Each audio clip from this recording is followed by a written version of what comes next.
Almuhimu vitu vingi yategemea. Kama una maradhi ya presha, kuna namna ya kupiga kikombe.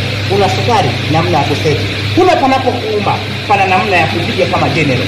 Kwa hiyo hapa kila kikombe kinakuwa kina kazi yake maalum. Kila kikombe kina kazi yake maalum.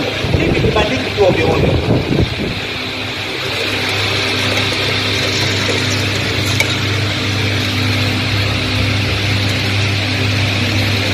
Kwa hiyo hapa utaacha kwa muda mchache. Dakika kama 3, inategemea pia na umri wa mtu mwingine mpaka 5. Baada ya hapo sasa, kumbuka hapo tumeweka jumla. Lakini ukimpiga mtu anakuambia mimi na maradhi ya sukari, kuna jinsi ya kuseti vikombe, upige vipi.